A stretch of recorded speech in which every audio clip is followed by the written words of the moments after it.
Hi, I'm Jessica Booth, and I'm the Fine Arts Program Manager here at the Georgia Department of Education. And we're joined on this series of 4 webinars by some fantastic adaptive art teachers from Fulton County Schools, which is a school district in metropolitan Atlanta. These teachers are certified K-12 visual art teachers. And each of these videos, they're very short, but they're going to give you their best tips and tricks to work with the students in your school. Now remember, you're always going to follow your local school district guidelines, and you're always going to want to work in conjunction, hand in hand with the special education teachers in your building. But please enjoy them. They're so fabulous, so fun to work with, and they absolutely love what they're doing. I hope you enjoy this time with Holly Barber, Donna Cohen, Katie Stapleton, and Wendy Seaman. Thank you for your time today. Hi, my name is Donna Cohen, and I am an art educator in Fulton County Schools in the Metro Atlanta area. More specifically, I am part of a team of 15 that make up the Adaptive Art Department. Today, I will be discussing some creative solutions, do-it-yourself hacks, techniques, and strategies that will allow you to create a positive art experience in the classroom for your students with disabilities. If you are a general art teacher, you may already be teaching some students with disabilities. By offering a few simple modifications and adaptations, you will be able to provide optimal opportunity for your students.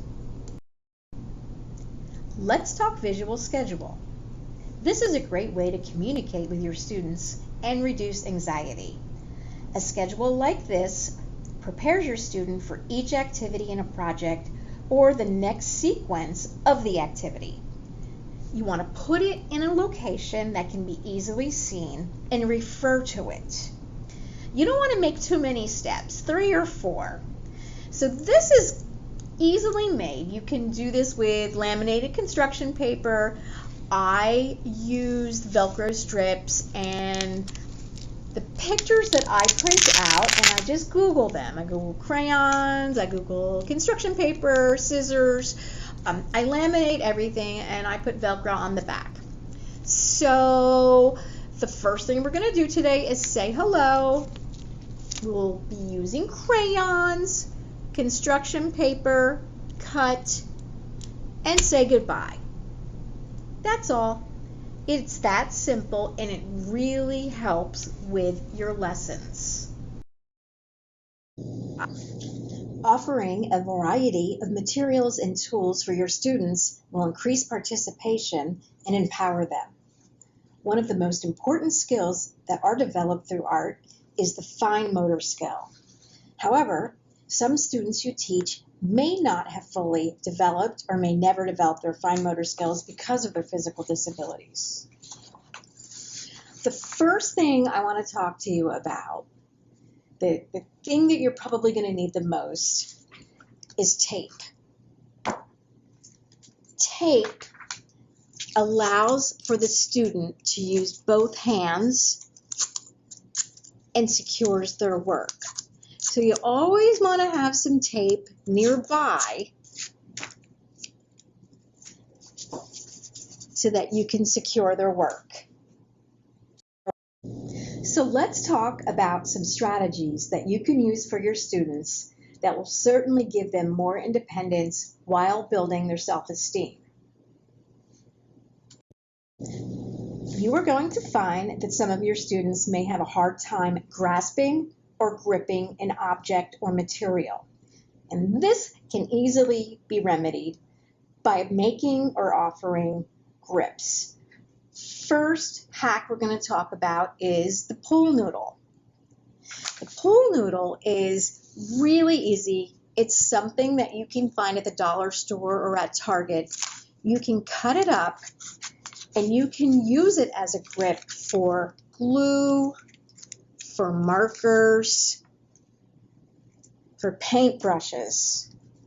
It can accommodate different hand sizes, and this will allow the student to grip and have more control.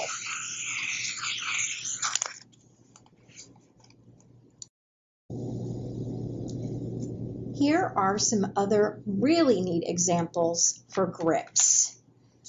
This is a rubber grip, and you can interchange pencils and paint brushes, and it sort of moves around, and it does accommodate all hand sizes, and the student can use it horizontally or vertically. This is something you can find in the plumbing department at Lowe's, at a hardware store.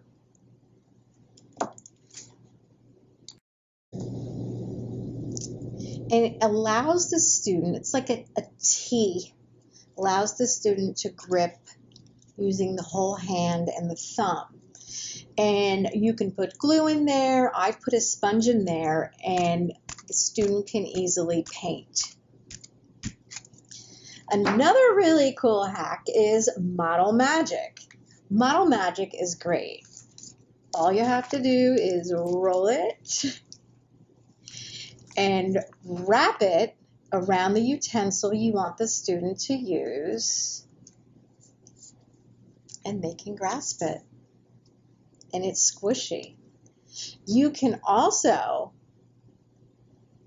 make a grip for them, let it dry, and then they can come back to use it, and it'll match their fingers. Okay, let's talk about scissors. There are all different types of scissors you can offer a student. The adaptive scissor is meant to help those that struggle with hand mobility. So the first scissors we're going to talk about are the loop scissors. These are really fun. They're easy to squeeze. As you can see, they come in different sizes. They open back up, and they cut fairly accurately. All I have to do is squeeze, and it opens back up. Just like that. The 4-hole scissors are for hand over hand, so the student and the teacher can work together. So the student's fingers would go in the center holes, and the teacher's would go on the outside.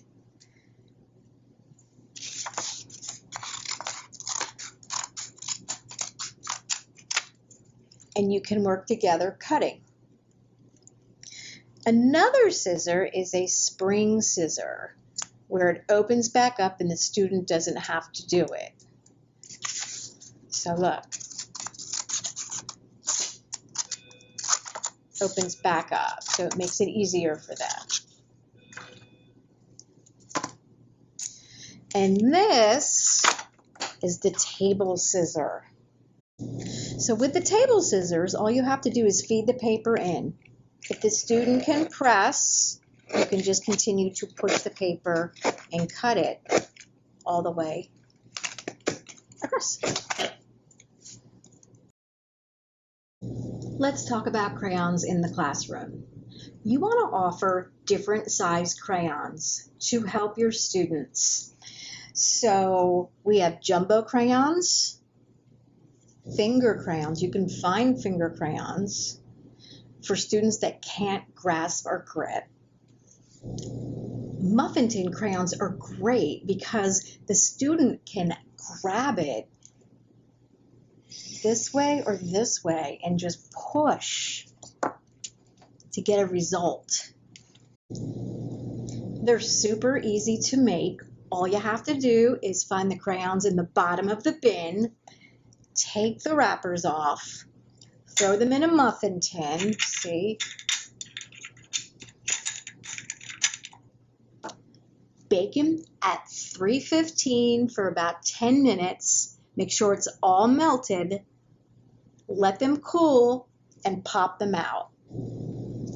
And you can offer all different color crayons. When painting with your students, you also want to have different choices for them. The do-a-dot markers are a must. They are very easy to grip, as you can see, and really easy to use. You just push them. Super fun.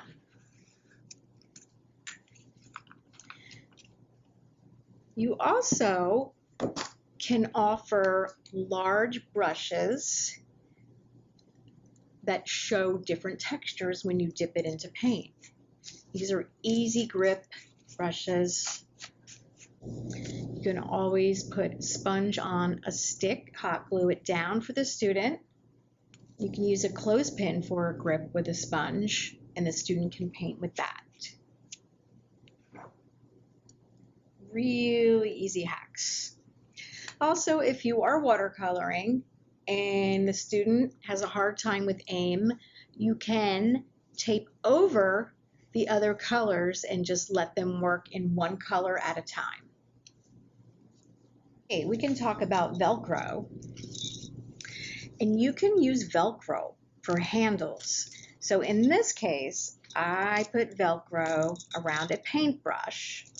And what you can do is wrap it around the student's arm, not too tight. And it allows the student to make art from where the student has most control.